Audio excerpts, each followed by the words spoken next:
acknowledge that. But it is my pleasure to introduce Dr. L.J. Punch.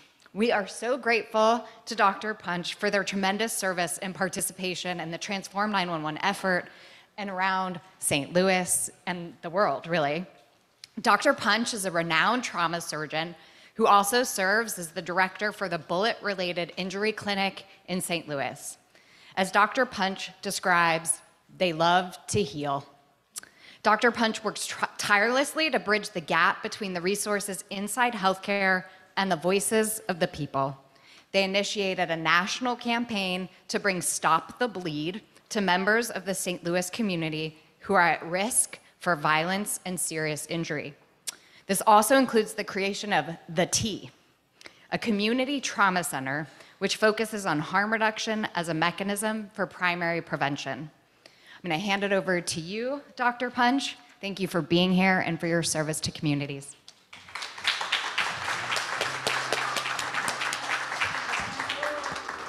There's not a flat surface for water, so you keep it on the floor. A Change Gonna Come, that's my mother's favorite song. I'm gonna tell her you all played that. Just that you just got me. I'm just done. Mic drop. I appreciate the opportunity to share. I texted my partner and I asked, is it okay for me to take my jacket off? And she said, you'll be fine, babe. Don't have to wear the jacket. So the jacket is off. I'm comfortable and the sleeves are rolled up. But thank you for the invitation. I come to this space humbly, having had the opportunity of interacting with the Transform 911 efforts by way of the Full Frame Initiative. And I know there are a lot of people from both those efforts here today, and thank you for the invitation. So I'm Dr. Punch. I describe myself as a trauma surgeon in recovery.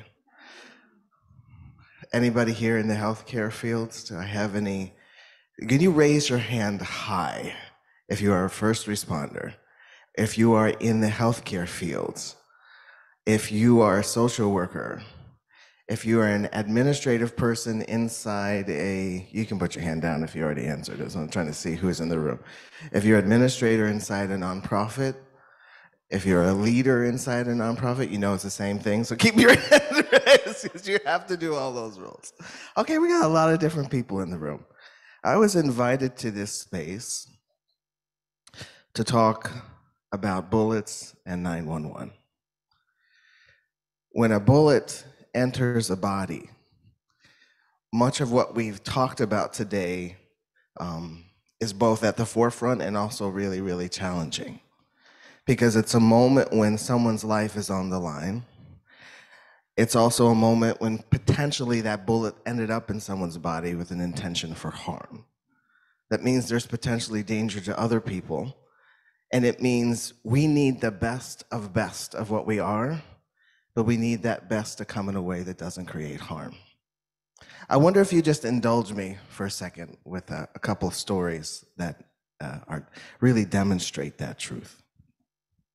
So again, I'm a trauma surgeon. I learned how to be a trauma surgeon in Baltimore, and I practiced trauma surgery in St. Louis for many years. They are very similar cities. They have some kindred spirit with New Orleans too, I think. Well, these are two stories from two men I met in St. Louis. Two men who died temporarily. And in my hands, they undied and went on to live lives, and their stories are really compelling. So first I want to tell you about Todd, and they're okay with me telling their stories, just to be clear. I'm being HIPAA compliant right now.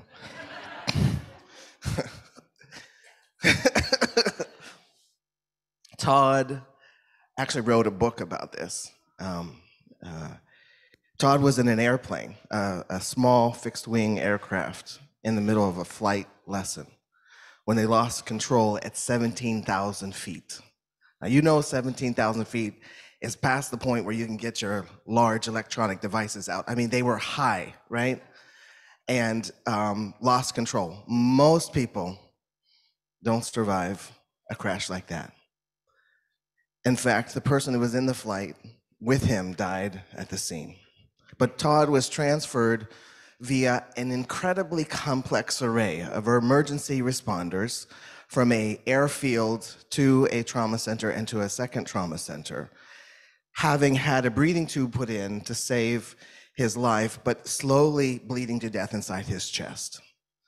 Upon arrival to the trauma center where I was on call, his life actually ended within 2 minutes of being there, succumbing to complete bleeding out into his chest. And as a trauma surgeon, the practice, if that happens and you're standing there and you watch it happen, the practice is to actually open someone's chest up and literally squeeze the blood in their heart through while you try to stop the bleed to bring them back to life. In the process of doing that and a whole lot of other things, Todd came back to life and was rushed to the operating room where he underwent surgery on nearly every part of his body. He was bleeding so badly from his face, I had to stop operating on his liver, which was shattered, go above the drapes and use baseball-style stitching just to let the anesthesiologist get close enough to give him oxygen in the tube. He was bleeding so badly. But after that first operation, I went and I met Todd's wife, and she said to me, before I really even had a chance to speak, that she knew that no matter what happened, Todd would be fine. He was surrounded, in fact, by this profound community of faith that supported him through a very lengthy hospital stay, a very lengthy recovery, and he lived and tells the story, including writing a book. It's called Miracle Man. And there's even a little chapter in there called Dr. Punch. Not long after that, Sydney came to the operating room. Sydney was at an event hosted by his brother at a comedy club, where he was in the act of advocating for someone who had almost just been hit by a car in the parking lot as they were leaving the club. And in that spirited advocacy, got into conflict with someone who decided that a bullet needed to go inside his body. He was shot and suffered an injury, not unlike some of the injuries that Todd experienced. His chest filled up with blood. He was rushed through a complex array of emergency transport. He came to the hospital when I was on, and he died within a few minutes of coming. I really had to open his chest open, literally squeeze the blood in his heart while we worked together to pack and stop the bleeding, rushing him to the operating room. 10 days later, he left the hospital. Now, there's two things about Todd and Sydney you should know, because they have a lot in common. They are both beloved and dedicated fathers. They are pillars in their community. They were surrounded by just enormous amounts of folks who came to the hospital to support them. Their partners and mothers and families spoke to me with confidence that was unreal. I would try to give them morning report. They're like, he's fine. You don't need it. Okay, doc, we know what's going on. We know. And they both have gone to tell their story to literally thousands. And every once in a while, they say it has something to do with me, but I know it doesn't. It has everything to do with them. So very, very similar people, very, very similar problems. But there was one thing totally different about these two men and their experience. One of them was surrounded by a group of people who chose to call 911 after they were injured. And the other one was surrounded by a group of people that very much decided to not call 911. One of them came to the hospital the first part of their trip in an ambulance, and the other one came in the back of a small car. Now, I want to get you involved in this conversation as we try to tackle 911 and bullets, because I want you to imagine with me, or just guess, which one do you think didn't call 911? All right, I need some audience participation and solid commitment to a hand raised or not, okay? I'm gonna count, I'm gonna see who voted. You only get vote once. How many people think Sydney, the second story, called 911 to get to the hospital, or his friends or family? I have a non-committal, okay. And how many of you think it was Todd, the airplane crash, whose friends and family called 911? Okay, it's not even a question, right? I'm sorry, it's like 3%. You don't even count. You're like not in even the margin of error there. Like it's clearly, you know what happened. And so the question is, why? Today we've talked a lot about the way in which the 911 system and response isn't always able to get the right people at the right place at the right time, right? That's the heart, right, of what we've been talking about. And I've heard example after example of all the incredible innovations and desires, the framework and the nitty-gritty doing of people trying to make a better system when the system is not properly aligned with the need.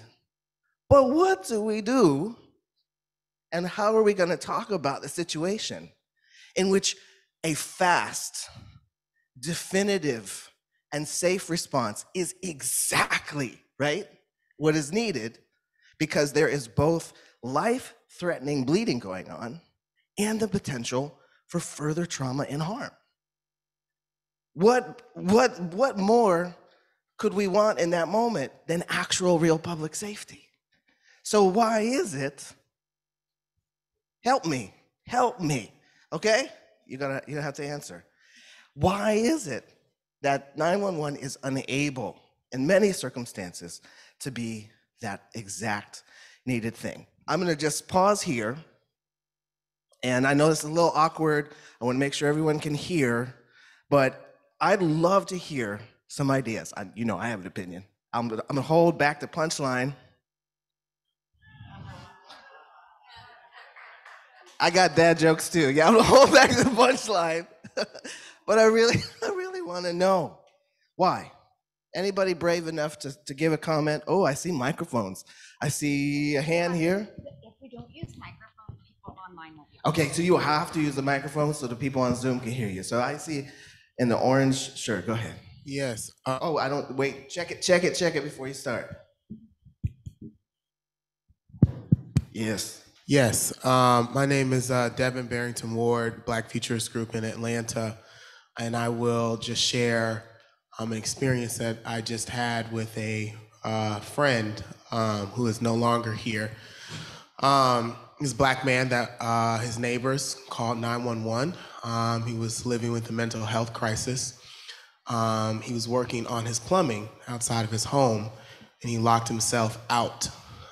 He was a little frustrated, and a neighbor called 911 thinking that he was homeless. The police came and engaged him as if he was homeless, when in fact he was the owner of his home. He actually didn't even have a mortgage on his property. And that ended up with him dying from a non-fatal gunshot wound 4 hours on the floor. It's why I don't call the police when things happen in my neighborhood, because oftentimes 911 is connected to the police. And when you come from the communities that I've come from, and you've seen the things that I've seen as a 32-year-old Black man, it reinforces that 911 isn't necessarily for me. And so that is why I would presume that the second gentleman that you outlined their situation, why his friends and people in community did not call 911, because they may have thought that they would have made the situation worse, because they could have come instead with an ambulance, instead of an ambulance with police, that may have escalated the situation further, and more people would have ended up having to be in your care that evening. I honor your friend. His name is Matthew Zadok Williams. Zadok means justice and righteousness. Thank you. I saw another. Yes. Yes, hi, Lois James, Washington State University. Very different experience, but that would have been my answer as well, in the sense of distrust of the police and believing that he might be blamed for something that he wasn't accountable for or wasn't involved in, and being misperceived. Other ideas, thank you so much. Other ideas about why? I see a mic back there. Call it out. I want to know what you think. Why?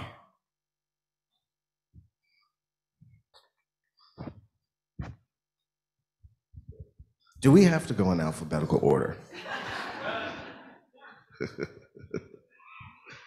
Any other thoughts about why? Oh, I see another thought.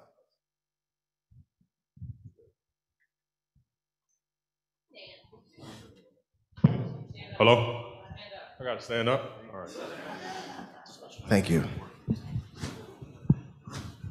My name is Najee Fenwick. I was on the alternative response working group.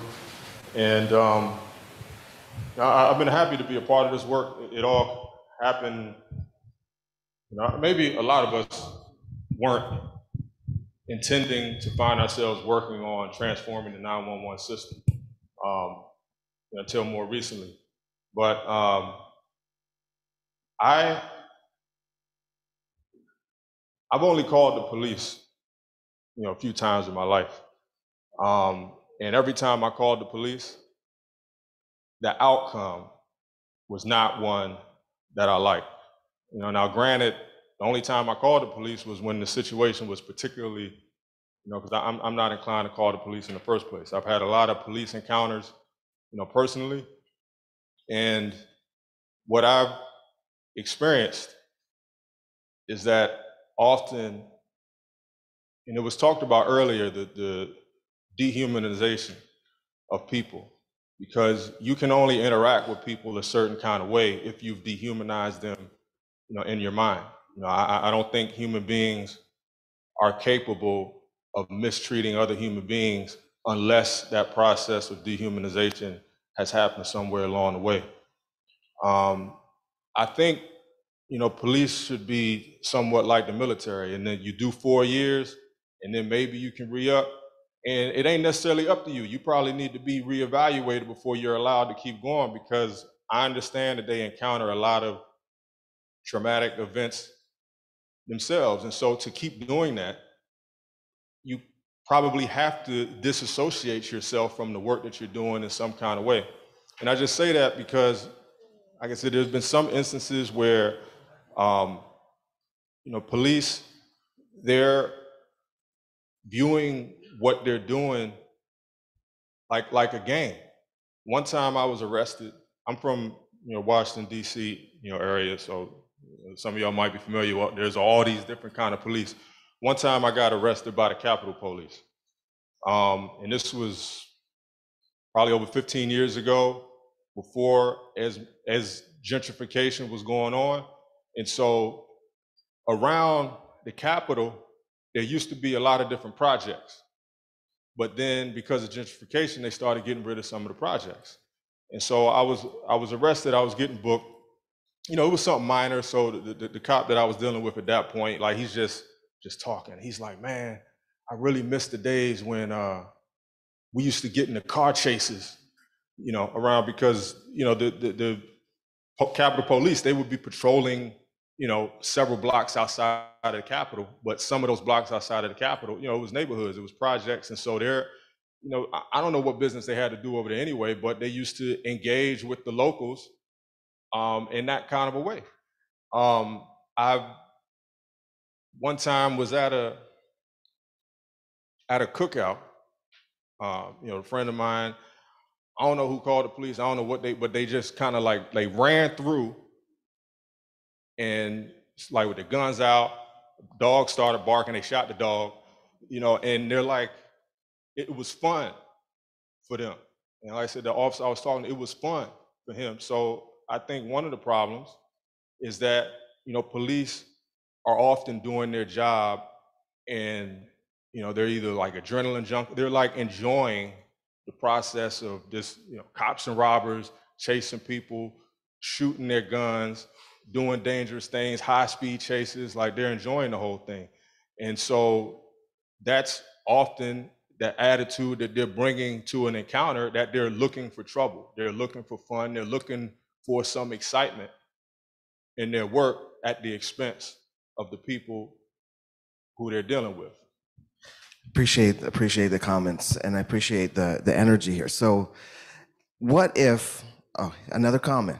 You want to go ahead? Yes, go ahead.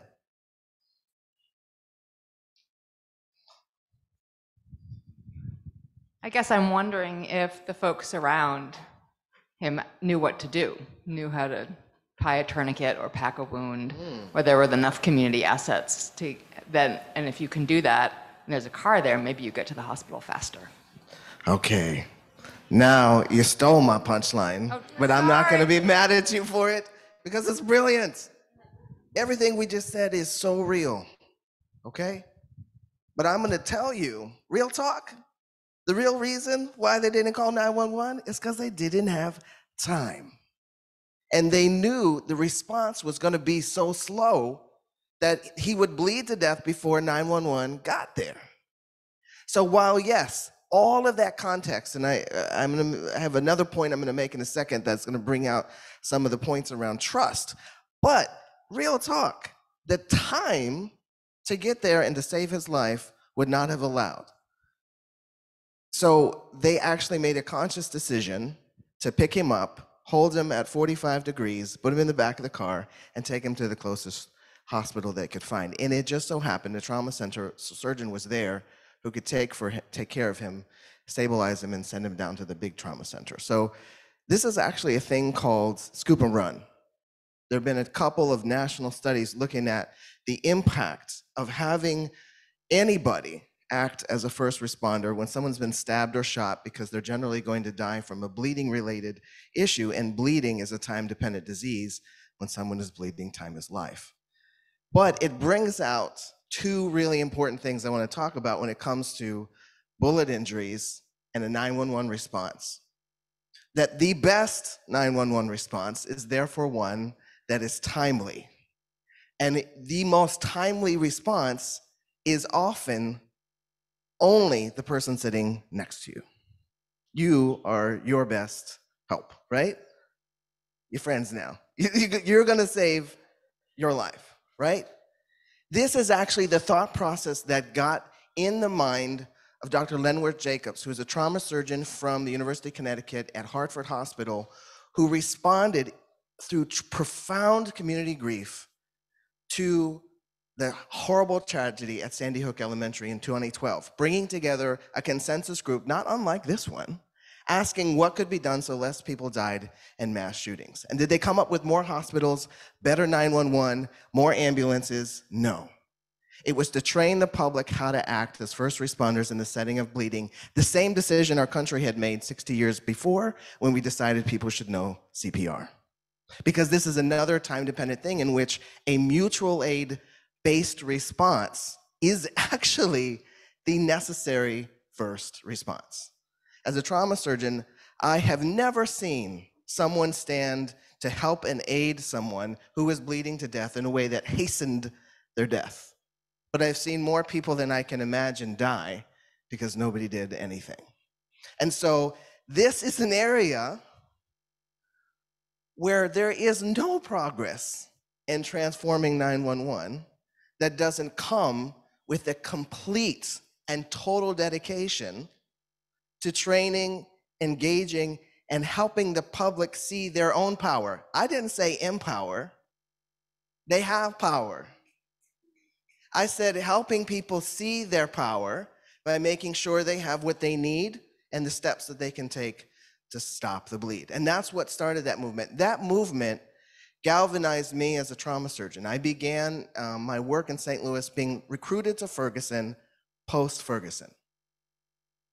Before George Floyd, there was Michael Brown. And I was recruited into an environment in St. Louis, actually called in to integrate a surgery department that had one black surgeon out of a department of 150, another story. But I was engaged in a conversation about the issue of guns, violence, and safety at ground zero. And in that environment, while I saw a whole lot of people inside trying to do their job better and really caring, what the community was calling for was presence, literally saying, "Where are you at?" So I started working with community members to bring Stop the Bleed in a way that was accessible, inclusive, affordable, relatable. We had to change a lot of things about the program to engage people to believe that they could be the ones that saved a life. Why? Because we have done such a good job of making people think that the only ones who have power, right, in the setting of a fatal or non-fatal shooting are those who are on the other end of 911. But the truth is, there is nobody who has as much power as those who are surrounding the person. And that gets into the second part I want to emphasize when it comes to understanding bullet injuries in 911, which is the issue of trust. Because bullet-related injury, as my group defines it, is the constellation of physical, mental, and spiritual injuries that results from a bullet going inside someone's body, not just for the person whose flesh is pierced, but for the entire community around them, in the home, in their social networks, and in the world. You can argue the day that Martin Luther King was shot, the entire world had bullet-related injury.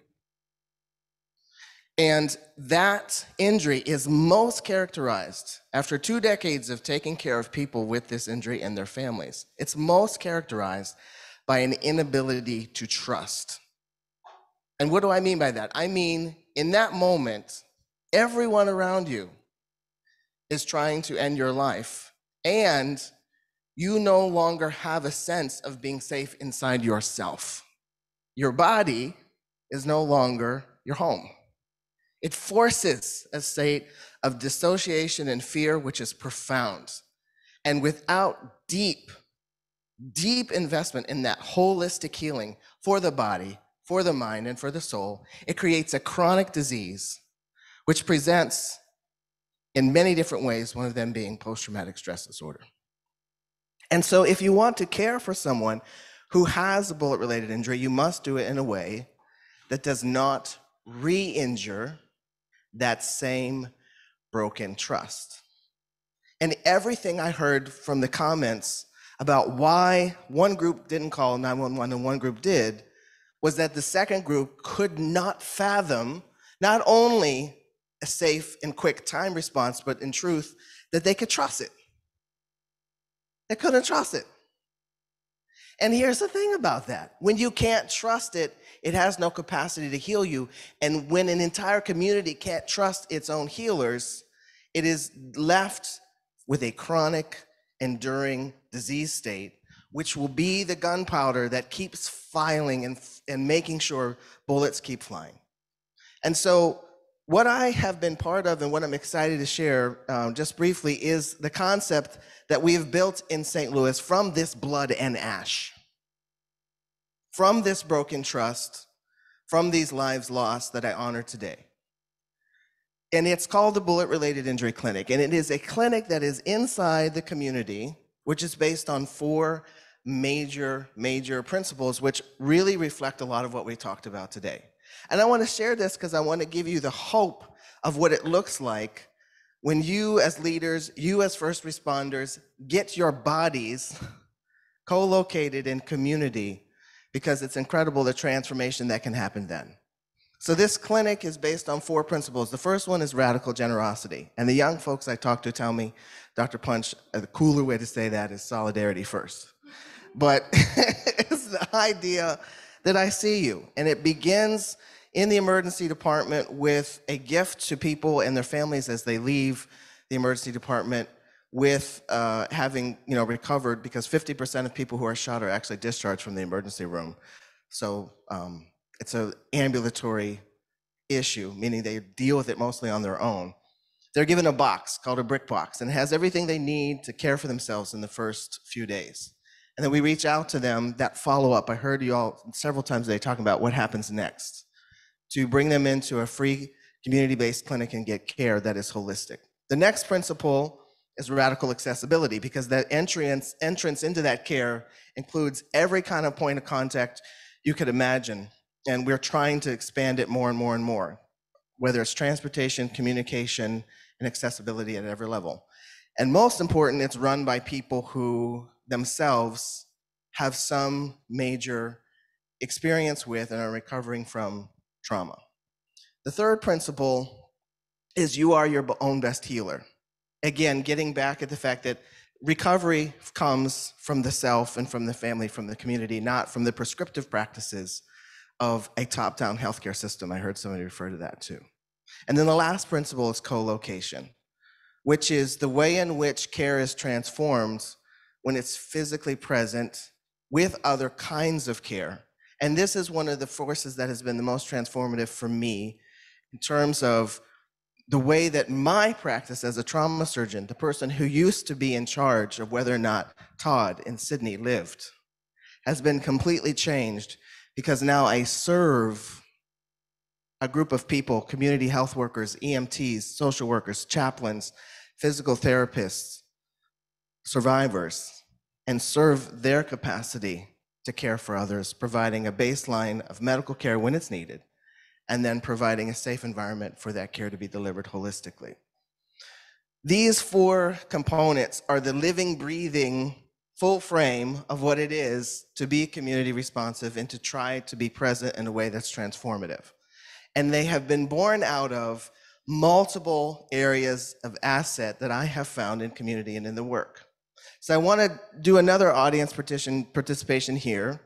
And I wonder, as you reflected on what we talked about today, you hear a little bit of the story that I've given you about the ways that bullets are different and the ways that we have transcended that difference, and ask, what assets do you see and do you have and do you know in your teams, in your organizations, and in your communities that could help you take a step further in being able to respond to the way bullets show up in your communities? I know we've heard a lot about things like mental health, social needs, people who are in crisis for reasons that are not necessarily a harm to others. But what assets do you have right now that would let you step even deeper into transforming 911 and being able to respond to the kinds of cases and situations which should be served by 911 but currently aren't? Assets. Anybody want to share assets? I know there's people who have great things around them that they're thinking about as they think about some of those principles I just shared and the work that they're doing now. Did I see a hand over there? That's like the Southwest trick. I found a wallet. Oh, okay, now you're paying attention. I saw a hand over there. Okay. I think one thing is quicker transportation. So like an Uber or Lyft to get people that aren't bleeding or in some type of mental health crisis, something that they can call that they can get there quicker that doesn't cost $700. There's an organization nationwide, worldwide, Hatzalah, which was born out of a solidarity effort, which is more known for what happened in New York, but originally came from work in Israel, where the community worked together using a mutual aid response and responding, creating an Uber-like tech system so that people would sign up because they had basic community first responder capacity. And then when someone was in need in this society, the mutual aid would respond and somebody as close as 2 minutes away would come until paramedics could respond. I think it's a tremendous model, and it's one that we're planting the seeds of in St. Louis by holding community first responder trainings to help people be able to respond to shootings and overdoses. So I think a faster response is inherent in being closer, right? So that's a way in which, can you imagine engaging your communities to say, who is your neighbor? And who can you help? Who can you be ready to help in a way that's different? So yes, massive asset is your neighbor. Who else? Any other comments about assets that you have that could help you and your organizations transform 911 in a way that lets you respond to bullet injuries better? Everyone's hot, everyone's tired. I see a hand. Yeah, I don't know. Wait, let me get to you, Mike. I know I can hear you, but I want to make sure everyone can. There you go. No, all right. I appreciate what you're saying. I was sitting there taking notes. I don't know if this is much of an asset issue, but I do have a question. What happens when you think about bringing this into community, which I think is a great idea, and then you have people in the community, both residents and elected officials, that are worried that if you're doing this kind of training and you're teaching people to treat bullet wounds, you're acknowledging what we already know is in the community, but they don't want to admit to it, right? That it's unsafe, and And I say that because we're having these conversations on other issues. So we don't want to talk about that because people are going to believe that we're not a safe community. Nobody's going to come. Does that make sense? Good one. Good question. So, how do you even bring up that the community needs to be aware of their power through this training and resource when people want to act like that don't happen here? Let me tell you how this work started for me. It's not a straight answer to what you just asked, but I really do want to comment on this, which is when I began bringing Trauma First Aid Stop the Bleed out to the community, I held and stood on the tenet that injury is the leading cause of death in people aged 1 to 44. Bleeding is the most preventable cause of those deaths, and that it's a time-dependent disease. So that this training and capacity is relevant to life if you're under the age of 45. This is the leading thing that's going to take your life. And now we know, again, from the New England Journal article, that bullets are the leading cause of death in children. If your communities don't want to talk about nationwide the leading cause of death in children, they need to check themselves, right? You can say that. It's true. So I think showing that it's both present and that it's relevant. Then there's the other public safety concern when it comes to the experience of mass shootings, which tend to happen in a way that's far less predictable and far more devastating.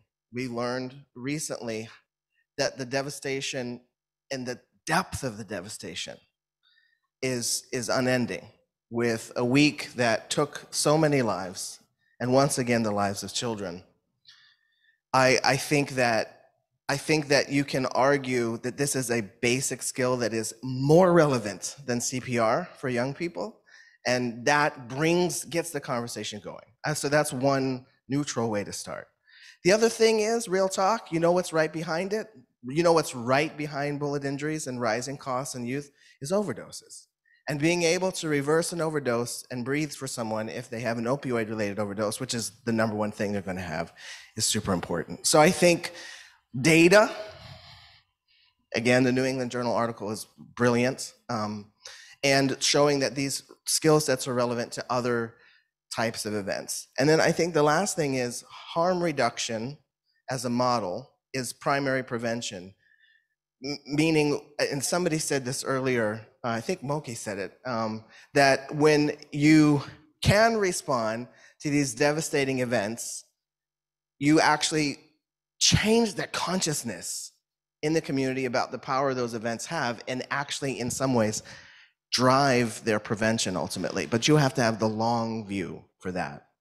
And I guess, the last thing I would say is, this is an opportunity to destigmatize forces and trauma that are taking so many lives right now. And so I think challenging your leaders to say, so you want to just perpetuate the trauma and stigma, and so it's just okay if they die, because we don't want to talk about it. So I think there's a lot of opportunities, and I have experienced all of those things along the way. I see a hand up over here. Wait, we want to hear you. Nope.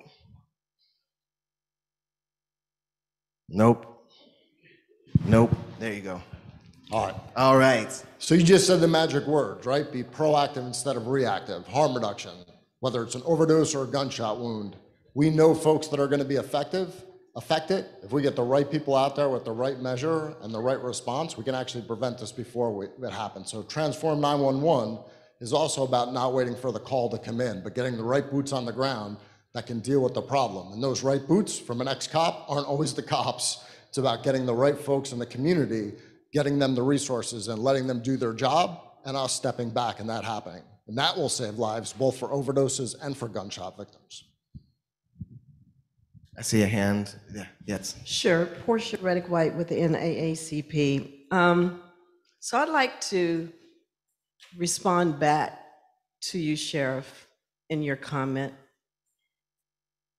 Based on the fact that in this new society that we are experiencing, it doesn't matter, actually, if you're in an affluent neighborhood or in a neighborhood that's not so affluent. everyone is affected with this health crisis because it is a health crisis. And we all need to be prepared to support each other with that humanity that we speak of to help support that gunshot victim or that victim who has overdosed. It really doesn't matter if folks really feel that they live in places that are bad. I mean, I live in Silver Spring, Maryland, and I think of Rockville as being a pretty safe place, but the other day there was an incident in Rockville that I couldn't believe, right down the street from where I had been living at one point.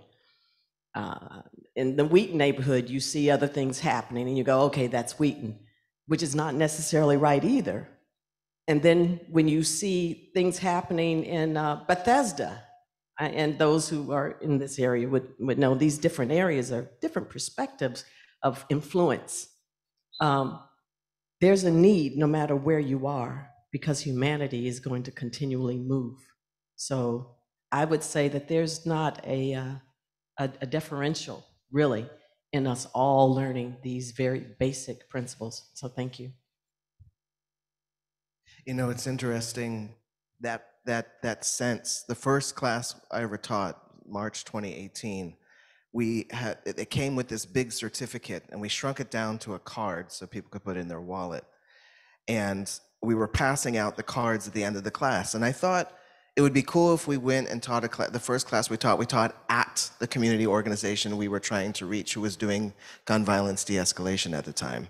So we did it, we went there, we brought lunch, we brought all the stuff, we made it cool, we made it personalized. I thought all that stuff was what mattered. But we gave him the card, and at the end, I had this one young man come up to me and say, "Doc, I'm certified."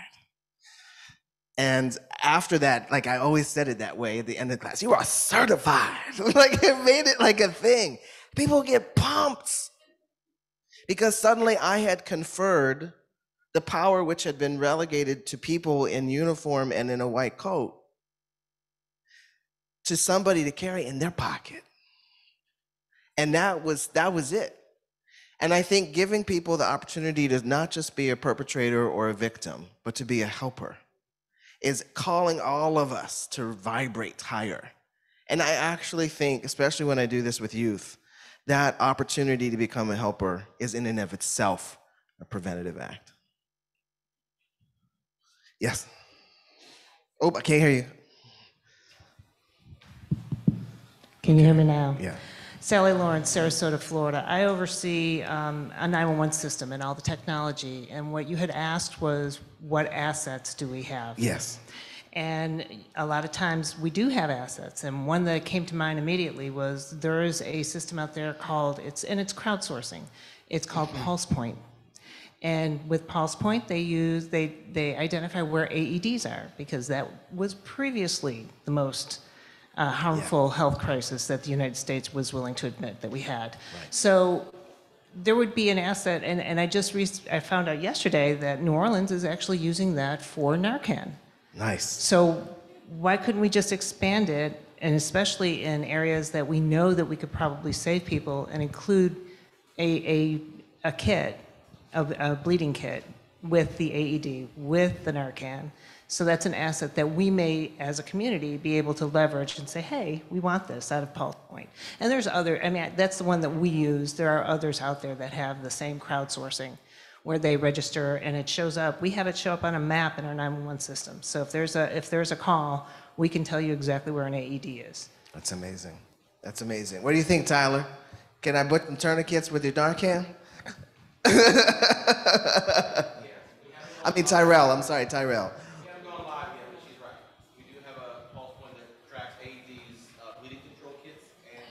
Look at that. Oh, can you say that again for the mic? Or maybe. There we go. No, she's actually correct. We actually signed the contract last week. I'm like, man, pretty fast. With PulsePoint, but no, we will be deploying it, and there's not just AEDs, it does also track Narcan and bleeding control kits as well.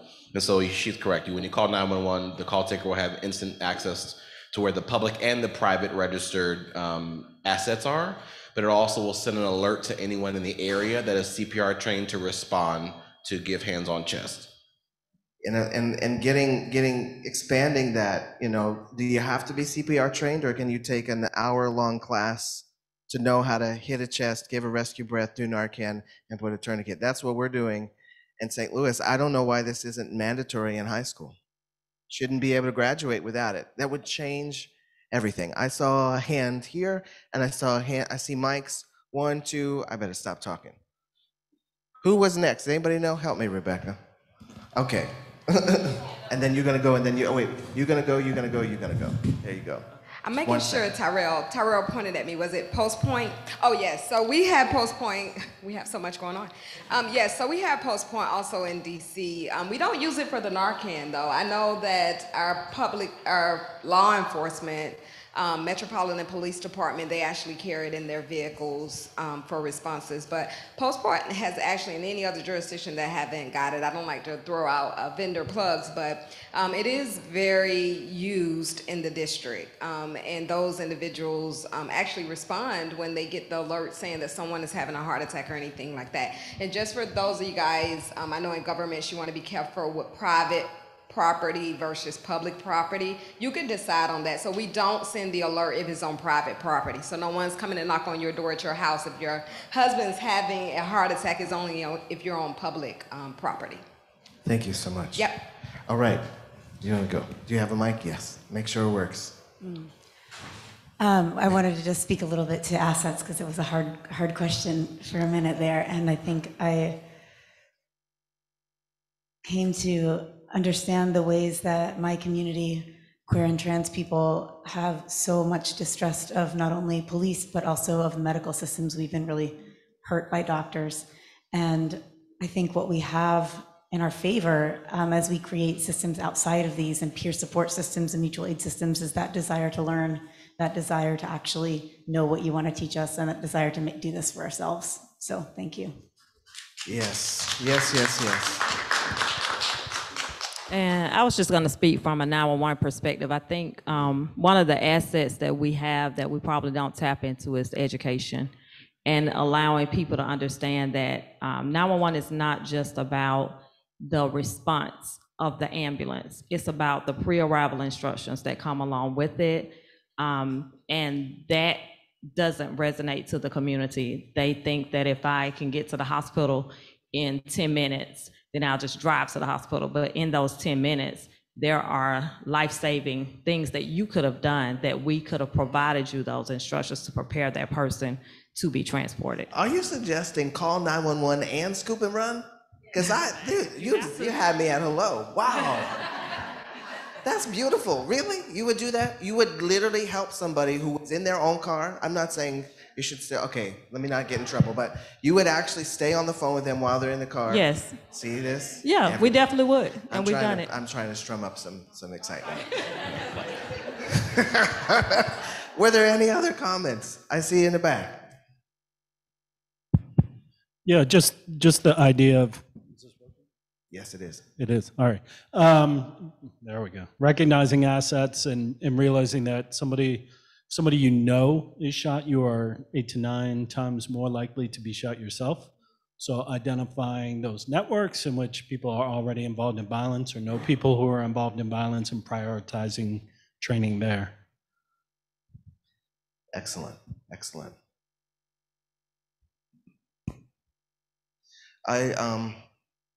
Yes, you want to make a comment? I'm pointing at you. I'm like, you call 911. Like, no, you don't want to make it, you're good, sorry. I'm just trying to be direct. Anybody else?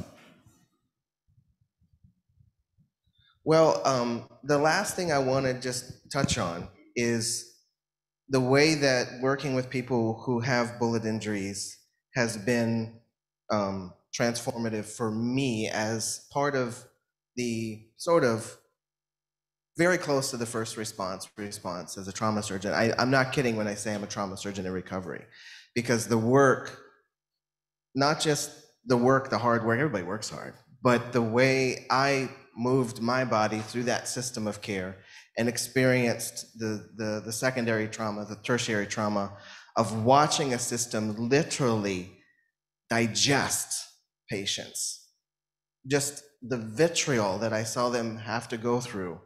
And the way in which, even inside the system, I could not produce a healing pathway for them, because every step of the way, the re-breaking of the trust was as if, even though we had operated, cared for, prescribed, and treated the body, we were managing to push the bullet deeper every day. And that messed me up. And I actually had to come out of trauma surgery and academic surgery and step fully into community work as a way of healing myself, healing my body, and finding a way forward. And the thing that broke in me, as I think something that maybe quite possibly every single one of you deal with, because you're in the helping profession in some way, which is when we decide to put our bodies and stand in that gap, and we ourselves experience the trauma that the folks we're trying to help are experiencing, we have a trauma response, and helpers frequently have the trauma response of fawning. Who knows about fawning? Raise your hand if you have heard that word before. How about this? Raise your hand if you have not heard that word before. Fawning, okay? We know that the trauma response of fighting. We know the trauma response of fleeing. And we know the trauma response of freezing, right? That is your sympathetic nervous system taking over and deciding what your body is going to do when you sense a threat. It's not optional, right? And the work we do in the deep breath and all that stuff is to get our parasympathetic nervous system back in charge so that our brains can work and we can be in our truest selves. But there is a fourth trauma response that I learned about last year called fawning. And I think quite possibly every helper, everybody on your staff, everyone that you support has probably got a little bit of it. And it's the overwhelming desire to take everything on when you see that trauma occur, to take responsibility, to take control, to act. And honestly, by making it your fault or your problem, you protect yourself, right? The same way fighting, flighting, or freezing protects you from this overwhelming moment. I think that fawn response, I just have to name it, is the response that is stopping us from letting go and letting our communities have the power that they already have to work with us, because we are so hurt by the stuff we have seen. We try desperately to control it and hold it, and guess what? We can't. I think for us, in seeing the assets in our community, that's why I'm asking you about assets. We have the opportunity to breathe through that fawn response, to let it go, and to recognize the true power we all have in transforming 911 and being there so our communities can heal is by standing beside, not carrying things that we weren't meant to carry, and working collaboratively. Because for me, there's no force that's been more transformative in my ability to be part of healing than just letting go and letting my own trauma resolve, not trying to take control, and recognizing how the only way forward in all of this is if I'm walking side by side and doing this work collaboratively. So I thank you so much for your time. Thank you so much for the invitation.